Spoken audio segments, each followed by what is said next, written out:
Good evening, everybody who is watching this. Brohoshaphat here. Ezekiel here. I'll use my real name, Ezekiel. How are you guys doing? It has been a super long time since I have last done a video. I have taken a break. And as you can see, you're not looking at my face right now, which is what we usually do. I decided, you know what? It is late, it is dark, you won't be able to see my face anyway. I'm gonna do something that I have secretly wanted to do for a really long time, which is to just record the drive and just see that. Just look at the road. It's nice. It's what I'm looking at, so you can see what I'm looking at while I'm making these videos. Look at my nice LED headlights, nice and blue kind of looking. It's actually more like a white, but it seems bluish compared to regular headlights. Anyway, none of that matters. What we're actually gonna talk about today is just an update. Man, I miss this. I miss you guys, and I miss all of this. So let's catch up real quick. Just gonna talk about a couple of quick updates that I have not talked about on YouTube yet. Of course, I've been, semi-active on Twitter, and I did recently do another post on virtueandfaith.com, my website. For those of you who are not up to date on that yet, so virtueandfaith.com just recently posted a new article on there. And then I also, a little over a month ago, did an article for thisdaddoes.com, a guest article over there. Thisdaddoes.com, let me talk about them real quick. That is Neil White. I shouldn't say them, I should say him. But anyway, This Dad Does is the home of Neil White. He's one of the very first people I ever followed on Twitter when I got started with all that. I've known about him for almost as long as I've been doing this, this whole online dealio, since I've been, doing my stuff. I've known about him for most of that time too. He's a great, solid dude. Christian guy, has kids, really, really serious about the whole, living right, living as a man should, and especially as it relates to your family and everything like that. So he asked me to do a guest article for his website, and I was happy to do that. That was really fun. I took my time doing it, but got that out a little over a month ago, and I think this is the first time I've announced it on YouTube. So there you go. Check that out. There's a link in the description to that and to his website. Like I said, great guy, has a lot of good stuff to say, so check all that out. And then the article I did for my website, for virtueandfaith.com, that is something that has been floating around my head for a while, and I've wanted to talk about for a while, and I'll probably do a video on it as well. But in short, the article, of course, is the written version of my thoughts, and that is, it's about the difference between secondhand knowledge and first-hand knowledge, or even better, a better way to say it even is between secondhand information and first-hand knowledge, because there's a very important difference. And this has been my experience with being taught things versus actually learning things, because there is an important difference between being taught something and learning it. And I know a lot of guys, they learn from people who are having a lot of success quitting porn. And of course, I relate everything to quitting porn, because that's the main thing that I talk about at this stage in my online career, we'll call it. It doesn't make money, but we'll call it a career. And, you have all these people who are sharing their knowledge, who are sharing the lessons that have worked for them. And people are consuming it, and they are reading it, they're listening to it, they're hearing it. And, for some it does make a difference, but for many it doesn't. And I don't believe that it's that the stuff that people are saying is not true or not effective knowledge. I don't believe it's because the stuff I'm saying is not true or that it's not effective knowledge. And sure, there's, presentation is a factor, and I know I'm not always perfect on that, and nobody is perfect on that.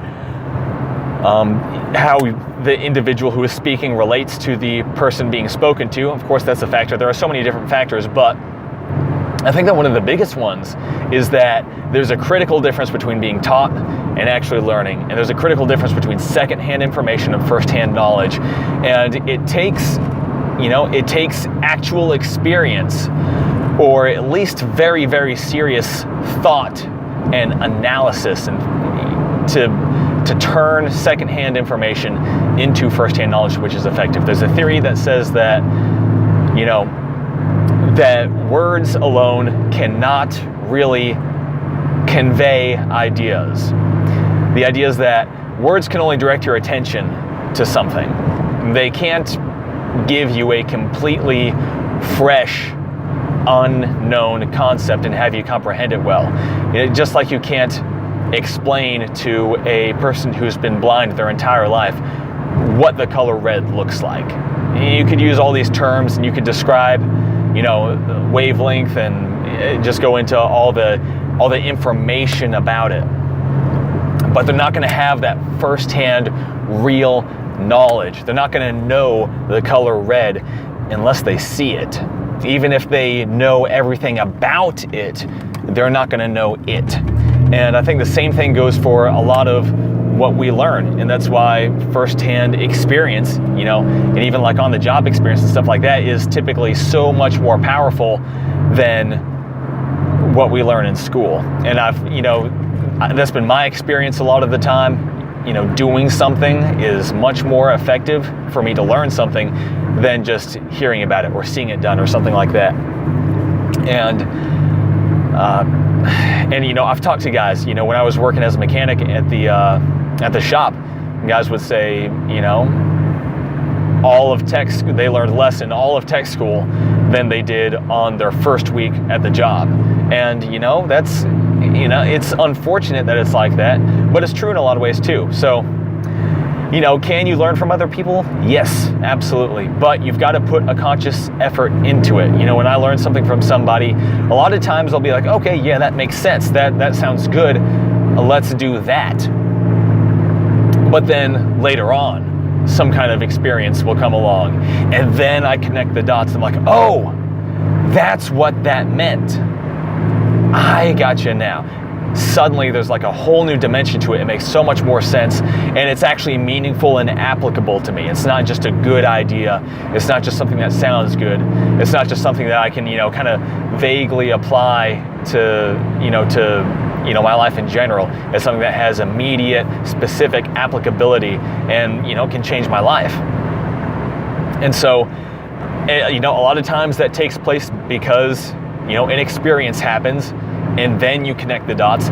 Sometimes it just happens in deep thought, and I try to make that happen a lot too. I'll spend time alone just thinking about something and analyzing my own experiences, behaviors, thought processes, and connecting the dots and seeing where those lessons I've learned from other people plug into that, and kind of taking that secondhand knowledge and making it firsthand by connecting it to my specific circumstances. So anyway, that's what that's about. I've talked about that way longer than I intended to. That's practically the whole article right there. But anyway, if you want to know a little bit more about that, then check out the article on virtueandfaith.com. I will put a link in the description to that too.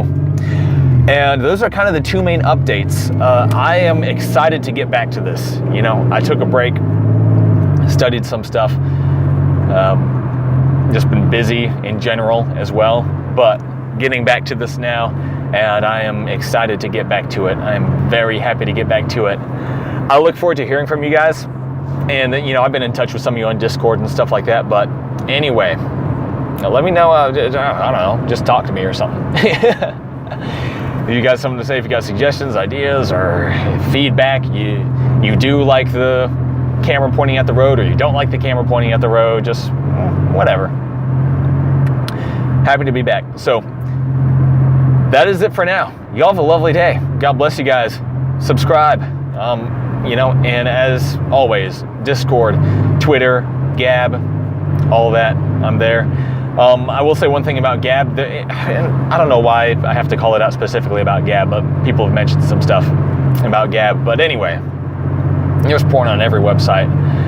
Gab has a not safe for work filter that you can apply in your settings, which is awesome. I don't use Gab that much yet, but man, all the censorship going on Twitter and YouTube and all that kind of stuff, I'm not digging some of these platforms so much anymore, and I believe sooner or later I will have to make the full move, at least from Twitter over to Gab, and we'll see about YouTube and everything like that. But anyway, Gab has a not safe for work filter. You can make use of that if you choose to use Gab right now, and I believe that will benefit you a lot in your stay there. So that's it. That's really it now. Y'all have a good day. God bless you guys. Take it easy, but not too easy. I love you all. I will talk to you later.